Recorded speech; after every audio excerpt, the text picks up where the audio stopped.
श्री गुरु चरण सरोज रज, निज मनु मुकुरु सुधारि। बरनउँ रघुबर बिमल जसु, जो दायकु फल चारि।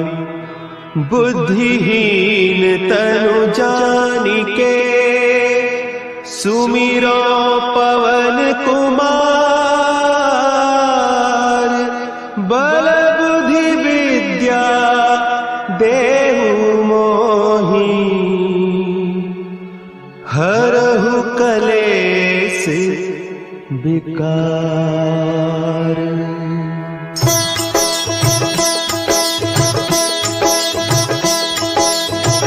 जय हनुमान ज्ञान गुण सागर, जय कपीस तिहु लोक उजागर।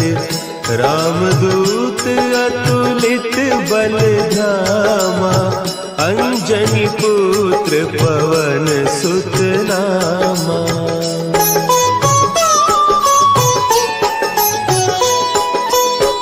महावीर विक्रम बजरंगी, कुमति निवार सुमति के संगी।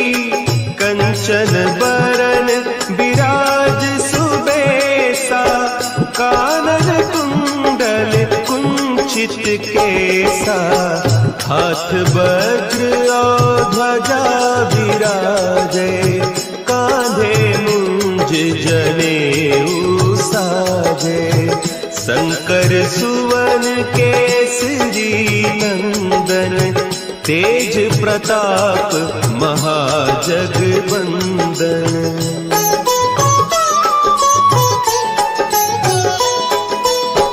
विद्यावान गुणी अति चातुर, राम काज करिबे को आतुर।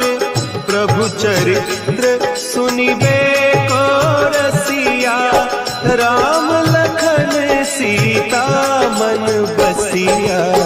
सूक्ष्म रूप धरि सियहि दिखावा, विकट रूप धरि लंक जरावा।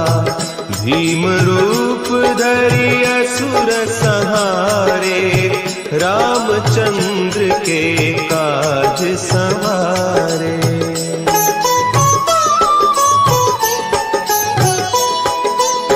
लाए सजीवन लखन जियाए, श्री रघुवीर हरषि उर लाए।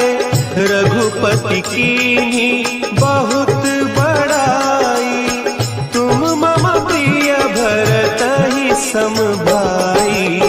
सहस बदन तुम्हरो जस गावें, अस कहि श्रीपति कंठ लगावें। सनकादिक ब्रह्मादि मुनीसा, नारद सारद सहित अहीसा।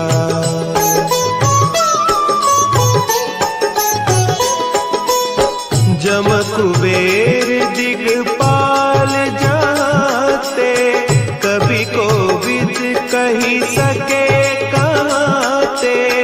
तुम उपकार सुग्रीवहि कीन्हा, राम मिलाय राजपद दीन्हा। तुम्हरो मंत्र विभीषण माना, लंकेश्वर भय सब जग जाना। जुग सहस्त्र जो जन पर भानु, लील्यो ताहि मधुर फल जानू।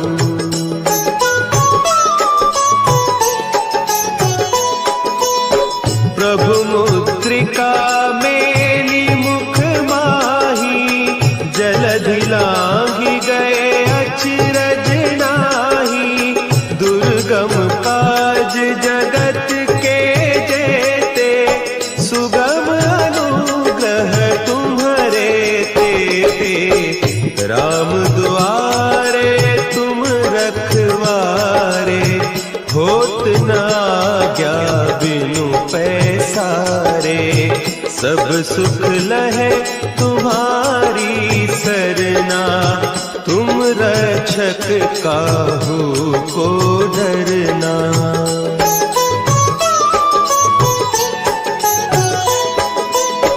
आपन तेज समारो आपे, तीनों लोक हाँकते कापे, भूत पिशाच निकट नहीं आवे, महावीर जब नाम सुनावे, नासे रोग हरे सब पीरा, जपत निरंतर हनुमत वीरा, संकट ते हनुमान छुड़ावे, मन क्रम बचन ध्यान जो लावे।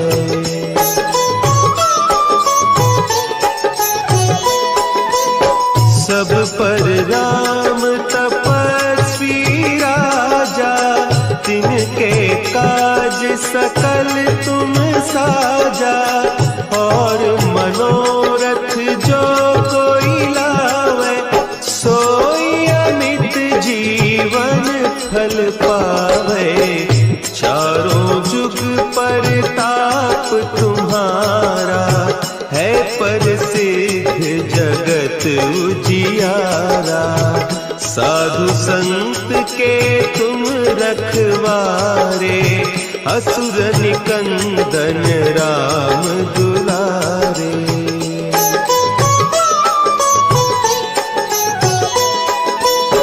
अष्ट सिद्धि नौ निधि के दाता, असवर दीन जानकी माता, राम रसायन तुम्हारे पासा, सदा रहो रघुपति के दासा, तुम्हारे भजन राम को पावे, जन्म जन्म के दुख बिसरावे, अंत काल रघुबरपुर जाई, जहाँ जन्म हरि भक्त कहाई।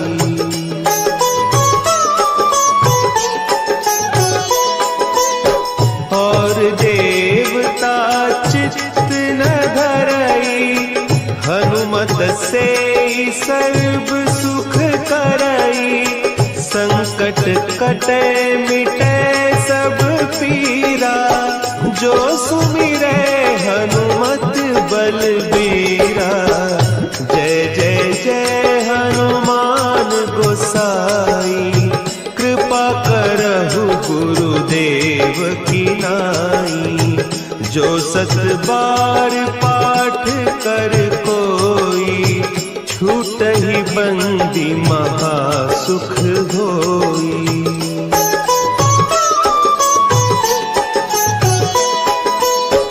जो यह पढ़े हनुमान चालीसा, होय सिद्धि साखी गौरीसा, तुलसीदास सदा हरि चेरा, की जय नाथ हृदय महडेरा, की जय नाथ हृदय महडेरा।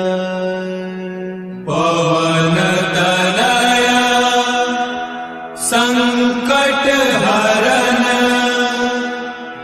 मंगल मूर्ति रूप, राम लखन सीता सहित, हृदय बसहु सुरभूप।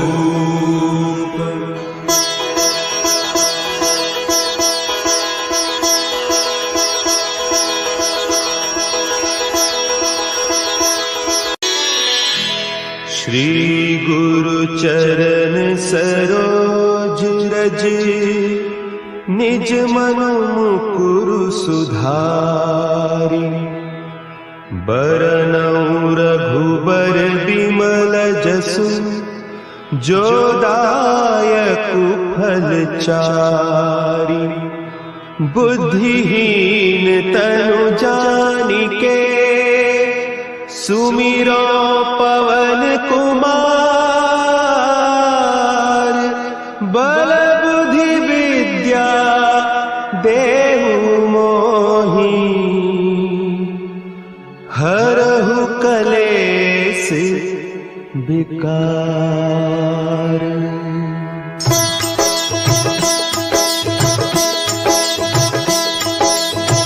जय हनुमान ज्ञान गुण सागर, जय कपीस तिहु लोक उजागर। रामदूत अतुलित बल धामा, अंजनी पुत्र पवन सुत नामा।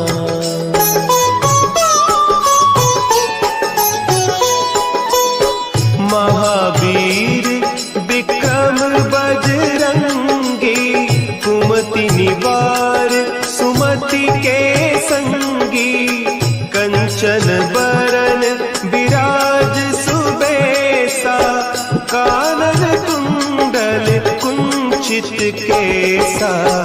हाथ वज्र और ध्वजा विराजे, कांधे मुंज जनेऊ साजे। शंकर सुवन केसरी नंदन, तेज प्रताप महाजगवंदन।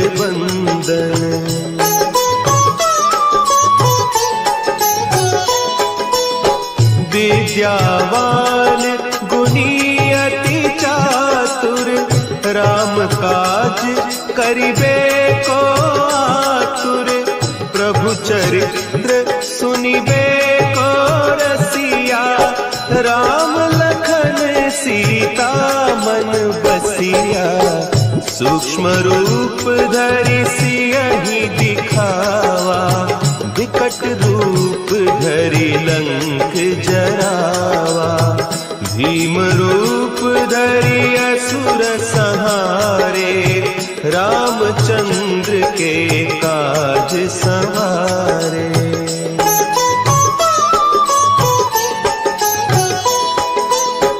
लाए सजीवन लखन जियाए, श्री रघुवीर हरषि उर लाए। रघुपति कीन्ही बहुत बड़ाई, तुम मम प्रिय भरतहि सम भाई। सहस बदन तुम्हरो जस गावें, हस कहि श्रीपति कंठ लगावें। सनकादिक ब्रह्मादि मुनीसा, नारद सारद सहित अहीसा।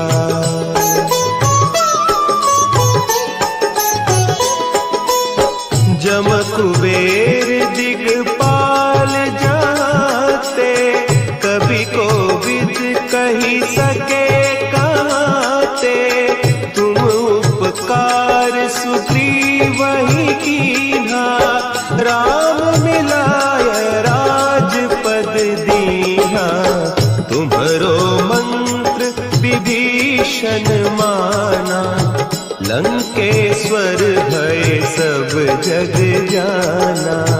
जुग सहस्त्र जो जन पर भानु, लील्यो ताहि मधुर फल जानू।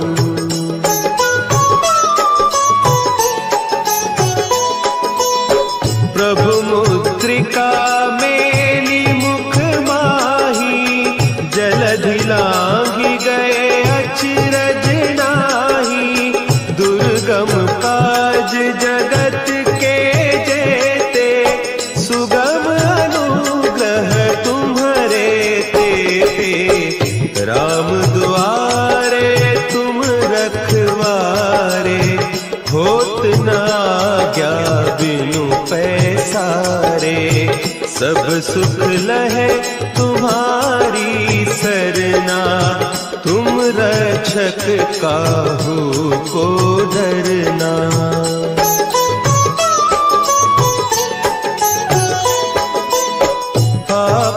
तेज समारो आपे, तीनों लोक हाँकते कांपे।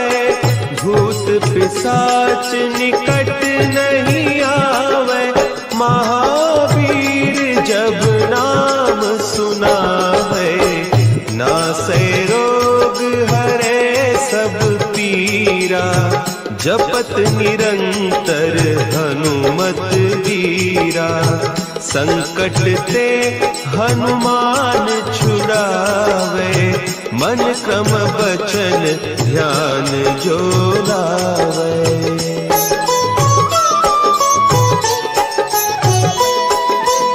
सब पर राम तपस्वी राजा, तिनके काज सकल तुम साजा। और मनोरथ जो कोई लावे, सोई अमित जीवन फल पावे। चारों जुग परताप तुम्हारा, है प्रसिद्ध जगत उजियारा। साधु संत के तुम रखवारे, असुर निकंदन राम दुलारे।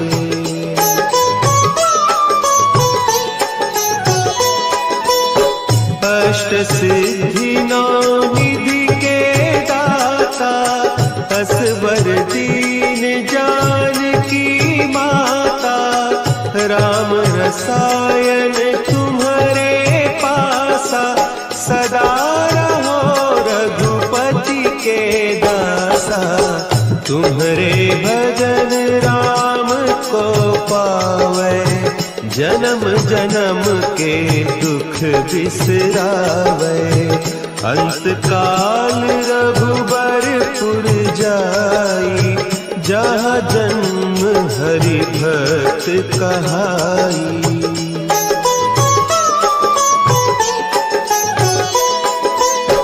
और देवता चित्त न धरई, हनुमत से सर्व सुख करई। संकट कटे मिटे सब पीरा, जो सुमिरे हनुमत बलबीरा। जय जय जय हनुमान गोसाई, कृपा करहु गुरुदेव की नाई। जो सत बार पाठ कर कोई, छूटहि बंदी महा सुख होई।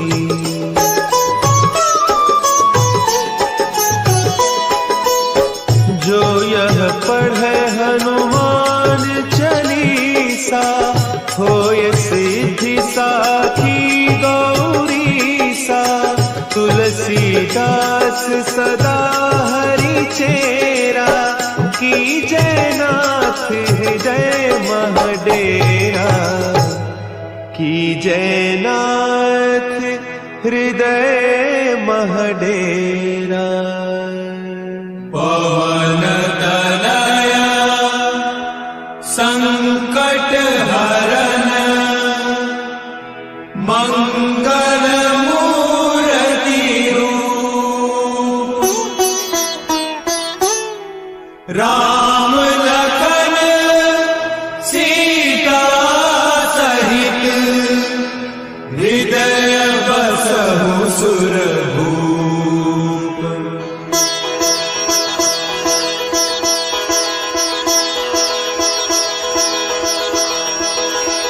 हर हर महादेव,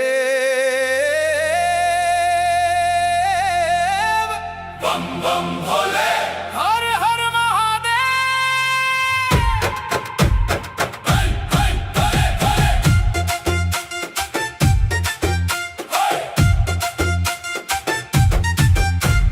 नीलकंठ भोले तेरी महिमा न्यारी, दुनिया में सबसे ऊंची शान तुम्हारी। गंगा जटा में चंदा माथे पे, भक्तों की सुनते हो पल भर में। जय जय शिव शंकर भोले भंडारी, तेरे दर पे आई दुनिया सारी। डमरू बजे तो दिल झूम जाए,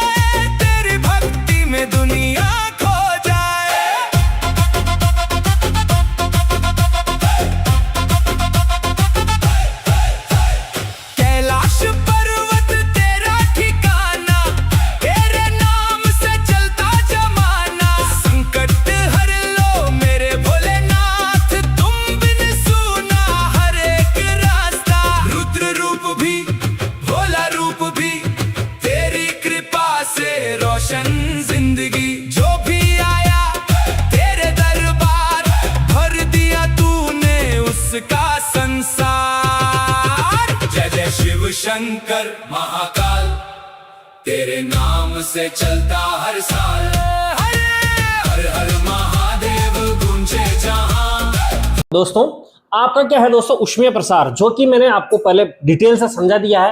भाई आप सब जानते हैं ऊष्मीय प्रसार का मतलब जब किसी पदार्थ को ऊष्मा दी जाए, उसको गर्म की जाती है, तो उसके पदार्थ अणु जो होते हैं, पदार्थ के अणु ऊष्मा पाकर क्या करते हैं दोस्तों, गतिशील अवस्था में आ जाते हैं, दौड़ने लग जाते हैं इधर उधर, है ना। तथा इन अणुओं में क्या हो जाता है, स्थायी रूप से इनके बीच की दूरी क्या हो जाती है दोस्तों, बढ़ जाती है, और बढ़ने से उससे क्या हो जाता है, आयतन में वृद्धि हो जाती है। यही आपको बताया, इसे क्या कहते हैं दोस्तों, ऊष्मीय प्रसार, यानी ऊष्मा के कारण उसमें क्या हो रहा है दोस्तों, प्रसार हो रहा है आयतन के अंदर। फिर बात करें दोस्तों ठोसों में ऊष्मीय प्रसार क्या होता है दोस्तों, सबसे कम होता है। ठोसों में क्या होता है दोस्तों, सबसे कम। और गैसों के अंदर ऊष्मीय प्रसार जो होगा दोस्तों, वो क्या होता है, सर्वाधिक होता है। अब यहां बात की गई कि ठोस को गर्म करने पर 3 प्रकार से ऊष्मीय प्रसार दर्शाते हैं, जैसा कि आपको बढ़िया तरीके से समझाया था। पहला रेखीय प्रसार, दूसरा क्षेत्रीय प्रसार, और तीसरा आयतन प्रसार, यानी 1D 2D और 3D, यानी एक दिशा में वृद्धि, 2 दिशा में वृद्धि, और आयतन के अंदर 3 दिशा में वृद्धि। रेखीय प्रसार एक दिशा में वृद्धि, कहने का मतलब यदि ठोस का आकार छड़नुमा हो तो ठोस की केवल लंबाई में वृद्धि देखी जाती है, इसे ही क्या कहते हैं दोस्तों, रेखीय प्रसार, यानी केवल लंबाई में, यानी एक दिशा में वृद्धि। अब 2 दिशा में वृद्धि क्षेत्रीय प्रसार, यानी अगर ठोस क्या है, चपटी प्लेट के रूप में है दोस्तों, क्या होगा, चपटी प्लेट, तो उसकी लंबाई में वृद्धि होगी और चौड़ाई में वृद्धि होगी, 2 दिशा में वृद्धि होगी, क्षेत्रीय प्रसार कहते हैं। और आयतन प्रसार का मतलब दोस्तों क्या होगा, किसी ठोस को गर्म करे तो उसकी लंबाई भी बढ़ रही है, चौड़ाई बढ़ रही है, और हाइट यानी ऊंचाई भी बढ़ रही है, 3 दिशा में प्रसार हो रहा है, तो उससे क्या कहेंगे दोस्तों, आयतन प्रसार। छापो इसको, फिर नेक्स्ट स्लाइड की ओर चलते हैं। हाँ देखो दोस्तों, ऊष्मीय प्रसार के दैनिक जीवन में क्या क्या आपके महत्व है, क्या क्या एग्जांपल्स है, वो मैंने बढ़िया डिटेल से समझाया था। अब यहाँ नोट्स के रूप में लिखा है, देखो रेल की पटरियों के मध्य अपन क्या छोड़ते हैं, 2 पटरियों के बीच में क्या करते हैं दोस्तों, गैप छोड़ते हैं, ताकि वो क्या होगी, गर्मी में क्या होगी, फैलेगी, और अगर मान लो स्थान नहीं छोड़ा तो फैले तो एक दूसरे के ऊपर जाएगी, तो ट्रेन का एक्सीडेंट यानी दुर्घटना होने की संभावना रहती है। यानी गर्मियों में पटरियों को क्या होती है, बढ़ने के लिए स्थान मिल जाए, इसलिए अपन क्या जोड़ते हैं, खाली जगह छोड़ते हैं। नेक्स्ट देखिए, लोहे का पुल जब भी बनाते हैं तो उनके जो गर्डर होते हैं दोस्तों, वो केवल एक सिरे पर ही कसा जाता है, ठीक है, और उसके दूसरे सिरों को क्या हो जाता है, ठोस बेलन होते हैं। जैसे मान लो ये पेन है, इस प्रकार के बेलन है, इसको आप बेलन मान सकते हो, और इसके ऊपर क्या हो जाता है दोस्तों, एक सिरे पर इस प्रकार से उस गड्ढर को रखा जाता है, ताकि ये फैले, तो क्या होगा दोस्तों, फैलने के लिए इसको स्थान मिले। अगर इसको भी कस दिया जाएगा तो उस लोहे में क्या आ जाएगा दोस्तों, बेंड आ जाएगा, है ना, क्योंकि उसका प्रसार होगा। प्रसार कहां होगा, दोनों तरफ तो कस दिया, फिर नीचे ही प्रसार होगा इस प्रकार से, यानी उसमें बेंड आ जाएगा। बेंड नहीं आने के कारण इस प्रकार से ठोस बेलनों पर उसको रखा जाता है, जिससे वह गर्मी में स्वतंत्रता पूर्वक बढ़ सके। और टेलीफोन के तारों को ढीला इसलिए रखते हैं जिससे कि वो झाड़े यानी सर्दियों के दिनों में ठंड से सिकुड़कर टूट ना जाए। लकड़ी के पहिए पर लोहे की हाल, बताया था कल आपको डिटेल से, हाल को पहिए से कुछ क्या रखा जाता है दोस्तों, थोड़ा छोटा रखा जाता है, और गर्म करने पर यह हाल कुछ हो जाता है दोस्तों, बढ़ जाता है, और पहिए पर चढ़ा दी जाती है। अब जिससे वह सिकुड़कर, उससे क्या हो जाता है, पानी वानी डाल दिया जाता है, और उससे सिकुड़कर पहिए को क्या हो जाती है, मजबूती प्रदान कर दी जाती है। ठीक है दोस्तों, जब किसी बोतल की गर्दन में कोई ठोस पदार्थ फंस जाए तो इस ठोस पदार्थ को निकालने के लिए आप क्या करते हैं, जब बोतल को गर्म किया जाता है तो कांच में ऊष्मीय प्रसार होता है, ऊष्मीय प्रसार होता है दोस्तों, तथा फंसी हुई वस्तु आसानी से क्या हो जाती है दोस्तों, बाहर निकल जाती है। कुछ एक आधा और अनुप्रयोग है वो मैं लिखा देता हूं, ठीक है, एक बार स्क्रीनशॉट ले इसका।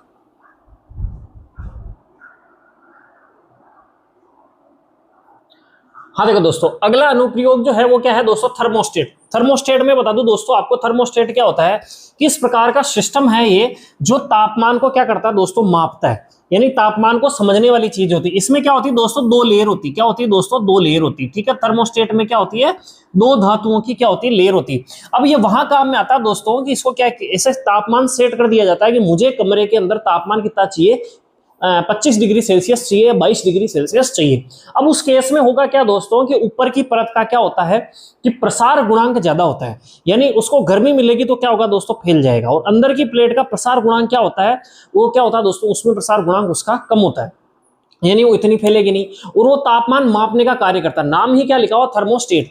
अब जब होता है क्या दोस्तों कि जब तापमान 25 डिग्री जो आपने सेट किया कि मुझे कमरे का तापमान इतना ही चाहिए, अब जैसे ही 25 डिग्री से तापमान बढ़ने लगता है तो क्या हो जाती है, एसी ऑटोमेटिक ऑन हो जाएगी दोस्तों, और उस तापमान को क्या कर देगी दोस्तों, ठंडा करने लगेगी।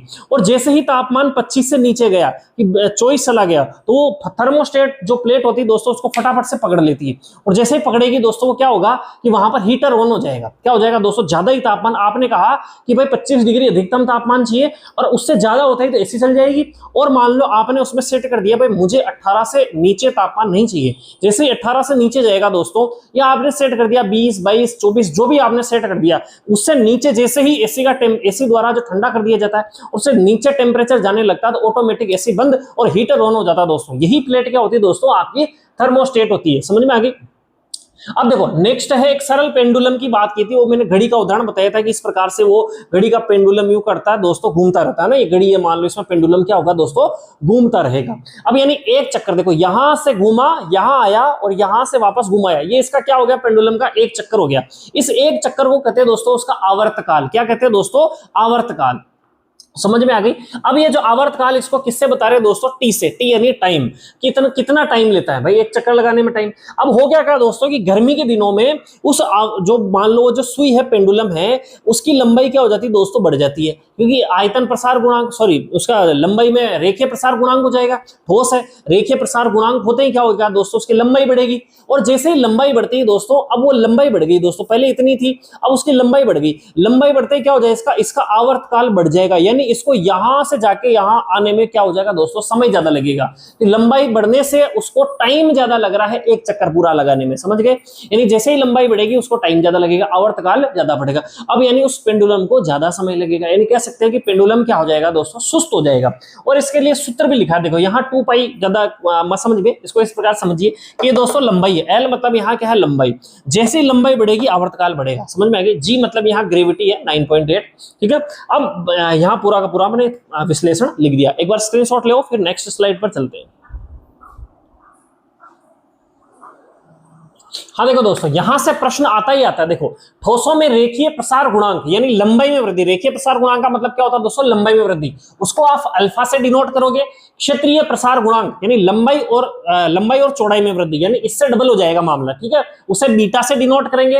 एंड आयतन प्रसार गुणांक, उसे आप गामा से डिनोट करेंगे, यानी आयतन में लंबाई, चौड़ाई और ऊंचाई में वृद्धि, यानी लंबाई का 3 गुना, समझ में आ गई, दर्शाया जाता है। तथा इसका जो अनुपात होता है, ये कई बार एग्जामों में प्रश्न पूछा गया दोस्तों, कितना अनुपात होता है, 1:2:3, या फिर इसको इस प्रकार से लिख दिया जाता है, यानी अल्फा है इसको 1 मान लिया जाता है, बीटा/2 का मतलब ये जो इस लंबाई का, इसे क्योंकि चौड़ाई माना है तो डबल, और ये गामा/3 का मतलब गामा क्या होगा, इस लंबाई का कितना होगा दोस्तों, 3 गुना होगा। आगे एक बात समझ में। चलो एक क्वेश्चन जो मैंने लिखा है कि लोहे की छड़ को गर्म करने पर उसकी लंबाई में 5% वृद्धि होती है, तो उस लोहे की क्षेत्रफल में प्रतिशत वृद्धि कितनी होगी। क्षेत्रफल का मतलब क्या हो जाएगा, लंबाई का दुगना कर दो, है ना, समझ में आ गई, लंबाई और चौड़ाई साथ साथ में है, तो क्या हो जाएगा, क्षेत्रफल में वृद्धि। हमेशा यही नियम लगाना आपको, 2 गुना लंबाई में वृद्धि, क्योंकि अनुपात भी यही कहता है, यानी लंबाई का 2 गुना और ये लंबाई का 3 गुना है, ठीक, आयतन प्रसार गुणांक। तो 2 गुणा 5 है 10% की वृद्धि, और आयतन का मतलब क्या होगा, इस लंबाई का 3 गुना, यानी 3 गुना लंबाई में वृद्धि, 3 गुणा 5% और 15%। कई बार क्या पूछा जाता है दोस्तों कि क्षेत्रफल का देकर आयतन का पूछ लिया जाता है, तो क्षेत्रफल दुगनी वृद्धि है तो इसको आप 1 अनुपात में बना लीजिए, फिर इसको 3 से गुणा कर दीजिए, आयतन प्रसार गुणांक आ जाएगा। स्क्रीनशॉट लीजिए, नेक्स्ट चलते हैं स्लाइड पर। हाँ दोस्तों, नेक्स्ट महत्वपूर्ण सेगमेंट है जल का असामान्य प्रसार। इस जल का किस प्रकार से असामान्य, यानी जो नियम है, नियम के उल्टा इसका काम होता है। कैसे होता है दोस्तों, आपको सबको पता है कि जब किसी पदार्थ को आप ऊष्मा देते हो, ऊष्मा के कारण उसका क्या हो जाता है दोस्तों, फैल जाता है, उसके आयतन में वृद्धि होती है। आयतन में वृद्धि होगी तो उसका घनत्व कम हो जाएगा, कहने का मतलब वो पहले से हल्का हो जाता है गर्म करने पर, ठीक। लेकिन जल के केस में उल्टा होता है दोस्तों, कि जब बर्फ होती है, 0 डिग्री पर बर्फ जमती है और 0 डिग्री पिघलने लगती है, जब उसको आप ऊष्मा देते हो दोस्तों, तो अब वो द्रव अवस्था में जैसे जैसे कन्वर्ट होती है, तो लेकिन 0 डिग्री से 4 डिग्री पर एक ऐसी घटना होती है दोस्तों कि जो जल होता है, बर्फ पिघलेगा, जल बनने लगेगा, तो 0 और 4 डिग्री के मध्य क्या होने लगेगा दोस्तों, वो उसके कण और पास आने लगेंगे, यानी उसका घनत्व बढ़ने लगेगा और आयतन कम होने लगेगा, यानी नियम से उल्टा हो रहा है। इसलिए इसको कहा गया दोस्तों जल का असामान्य प्रसार। अब ये किसके कारण होगा दोस्तों, कि 0 से 4 डिग्री के मध्य जब वो बर्फ द्रव में कन्वर्ट हो रहा है, तो उस स्थिति में चतुष्फलकीय संरचना में आ जाता है। याद करिए, हीरा सबसे मजबूत पदार्थ है, सबसे कठोरतम पदार्थ है। रीजन क्या है दोस्तों, यानी उसका घनत्व सबसे ज्यादा है। घनत्व ज्यादा क्यों है दोस्तों, क्योंकि उसकी जो आकृति होती है कैसी होती है, चतुष्फलकीय आकृति के अंदर वो हीरा होता है, इसलिए वो क्या होता है दोस्तों, बहुत कठोर होता है। इसी प्रकार से देखो, इसी प्रकार से क्या होता है कि जो बर्फ को आप गर्म करते हो, तो उसको 0 से 4 डिग्री के मध्य वो जब जल में बदलने लगता है तो चतुष्फल की आकृति में जुड़ जाते हैं दोस्तों, उसके कण पास आ जाते हैं और क्या हो जाता है, जिससे उसका आयतन कम हो जाता है और घनत्व क्या हो जाता है दोस्तों, बढ़ जाता है। अब जो क्या हो गई दोस्तों, सर्दियों के दिनों में मान लो झीलें और तालाबें, अब सर्दियों के दिनों में क्या होगा, 0 डिग्री से जैसे कम तापमान जाएगा वो ऊपर की जो लेयर होगी दोस्तों वो क्या होने लगेगी, ऊपर की जो लेयर है। अब क्योंकि 0 से पहले एकदम से 0 से नीचे तो नहीं क्या होगा भाई, 4 डिग्री है, 5 डिग्री होगा, फिर 4, फिर 3, इस प्रकार से। जब 4 और 0 के बीच में था तो उस जल का घनत्व क्या हो गया दोस्तों, बहुत ज्यादा डेंस हो गया, यानी घनत्व बढ़ गया, घनत्व बढ़ गया दोस्तों। अब घनत्व बढ़ा यानी वो चीज भारी हो गई। अब ऊपर की जो जल की लेयर थी, अब वो क्या हुआ, 0 से तापमान जैसे नीचे गया तो बर्फ जम जाएगी, तो ऊपर की लेयर पे क्या हो जाएगी दोस्तों, बर्फ जम जाएगी। अब बर्फ क्या होती है, हल्की होगी, बात की अपन ने, है ना। बर्फ क्या हो गई दोस्तों, जल से क्या हो गई, हल्की होगी, हल्की होने से ऊपर तैरती रहती और नीचे पानी आराम से द्रव अवस्था में अभी भी बना हुआ है, जिससे जलीय जीव आराम से सुरक्षित रखे जाते हैं। यही कहानी मैंने यहाँ पे लिखी है, स्क्रीनशॉट लो, फिर नेक्स्ट सेगमेंट की ओर चलते हैं। देखिए दोस्तों, उष्मा स्थानांतरण, अब नेक्स्ट क्या है, ट्रांसमिशन ऑफ हीट, यानी उष्मा एक जगह से, मान लो एक जगह से दूसरी जगह पर पहुंच रही है। रीजन क्या दोस्तों, इसका मेन रीजन ये है कि एक सिरा ज्यादा और एक सिरा कम गर्म होगा, यानी उसके अंदर तापमान में अंतर होगा। समझ में आ गया, एक सिरा ज्यादा गर्म होगा, दूसरा सिरा कम गर्म होगा, यानी अधिक गर्म से कम गर्म की ओर उष्मा जाएगी। समझ में आ गई बात, यानी तापमान के अंतर के कारण उष्मा ट्रेवल करती है दोस्तों, यानी किसी एक वस्तु को दूसरी वस्तु में या एक ही वस्तु में या एक स्थान से दूसरे स्थान तक क्या जा रही है दोस्तों, तापमान के अंतर के कारण। किसके अंतर के कारण, तापमान के अंतर के कारण ऊर्जा के संचरण की क्रिया को, यानी ऊर्जा एक स्थान से दूसरे स्थान पर पहुंच रही है, वो क्या कहते हैं, उष्मा का संचरण कहते हैं। इसकी 3 विधियां। पहली विधि दोस्तों क्या है इसकी, चालन, कंडक्शन। देखो चालन हमेशा किसमें होगा दोस्तों, ठोस में होगा, ठोस में होगा और उष्मा का स्थानांतरण चालन विधि से होता है, ठीक। अब इसके बाद में ठोस में चालन क्या होगा, जैसे मान लो ये कोई ठोस पदार्थ है, यहां मैं इसको गर्म करूंगा दोस्तों, यानी इस सिरे को मैं गर्म कर रहा हूं और थोड़ी देर बाद देखेंगे ये वाला जो सिरा होगा उसको भी आप नहीं पकड़ पाओगे, यानी अगर यहां से पकड़ के गर्म कर रहे हो तो ये सिरा भी यहां से उष्मा चलती यहां से उष्मा चलती दोस्तों यहां तक आ जाएगी। बात समझ में आ गई दोस्तों। अब इसमें होता क्या है कि इसके अंदर ठोस के अणु अपना स्थान छोड़े बिना, सबसे बड़ी बात क्या होती है, इसके कोई अणु स्थान नहीं छोड़ता है, एक यानी यहां से कण चलकर यहां नहीं आ रहा है, ठीक है। अभी पढ़ेंगे दोस्तों संवहन और विकिरण, जो कि कल अपन ने बिल्कुल डिस्कशन किया था लंबे और चौड़े बिल्कुल तरीके से, कि उसमें अणु जो होते हैं दोस्तों, जल के अंदर अणु नीचे गर्म होकर ऊपर जाते हैं ना, वापस हल्के होकर, तो इसमें ट्रेवल नहीं करता कोई भी अणु गर्म होकर, लेकिन क्या होता है, अपना स्थान छोड़े बिना ही दूसरे कणीय अणु को उष्मा स्थानांतरित कर देते हैं, तथा ये उष्मा गर्म सिरे से ठंडे सिरे की ओर क्या होती है दोस्तों, प्रवाहित होती है। चालन के दौरान इस माध्यम का क्या हो जाता है, ताप बढ़ जाता है। उदाहरण के दोस्तों, धातु की छड़ के एक सिरे को आप गर्म करते हो, कुछ समय बाद उसका दूसरा सिरा भी क्या हो जाता है, गर्म हो जाता है। छापो, नेक्स्ट बताते हैं संवहन। नेक्स्ट देखिए संवहन, कन्वेक्शन। देखो कन्वेक्शन क्या होता है, सीधी सी बात है कि इसमें क्या होगा दोस्तों, कि ये सबसे पहले तो याद रखिए, जिस प्रकार से चालन ठोसों में होता है, ये द्रव और गैस जैसे सम्मिलित रूप से तरल कहते हैं दोस्तों, तरलों के अंदर होगा, यानी द्रव में और गैस में। पानी गर्म किया होगा दोस्तों, पानी की जो नीचे की सतह, मान लो ये बाउल है और पानी की जो नीचे की सतह होगी दोस्तों, जब वो उष्मा के संपर्क में आएगी तो उसका तापमान बढ़ेगा, और तापमान बढ़ने के कारण उस जो जगह तापमान बढ़ा, जो गर्म हुई, यानी उसके जो कण हैं जो गर्म हुए हैं वो हल्के हो जाते हैं दोस्तों, और हल्के कण क्या हो जाते हैं दोस्तों, ऊपर उठते हैं, ठीक है। पानी के नीचे की सतह जैसे ही गर्म होगी वो क्या करेगी, उससे कण सारे ऊपर उठेंगे, यानी हल्की चीज ऊपर उठती है, और वो जो ऊपर का जो भारी जल है, जो ठंडा जल है, वो नीचे आता जाता है, वो वापस गर्म होगा, यानी ठंडे जो कण है वो नीचे आते जाएंगे, गर्म होकर वापस ऊपर उठते जाएंगे। इस प्रकार से ठंडे जल वापस कण नीचे आते जाएंगे और गर्म होकर ऊपर उठते रहेंगे, यानी ऊपर की लेयर पानी की हमेशा क्या बनी रहेगी दोस्तों, गर्म, और नीचे थोड़ी सी ठंडक बनी रहेगी, क्योंकि नीचे हमेशा ठंडा पानी है। ओके, इस प्रकार से क्या होता है, पूरा पानी धीरे धीरे गर्म हो जाता है। अब इसके अंदर जैसे कि चालन में आपने देखा कि चालन में पदार्थ के कण जो गर्म हो रहे थे वो एक जगह से हिल नहीं रहे थे, यानी एक जगह से वहीं बैठे हुए थे, ठीक है, और वहीं से हीट ट्रांसफर कर रहे थे। लेकिन संवहन के अंदर क्या हो रहा है दोस्तों, कण अपना स्थान छोड़ के ऊपर नीचे जा रहे हैं। आगे बात समझ में, यही कॉन्सेप्ट है, भारी चीज नीचे, गर्म चीज ऊपर, हल्की ऊपर। उष्मा संचरण की विधि जिसके अंदर माध्यम के कण स्वयं गति करके उष्मा को स्थानांतरित कर देते हैं, ठीक। संवहन के लिए माध्यम की आवश्यकता होती है, चालन हो या संवहन हो, उसमें माध्यम की आवश्यकता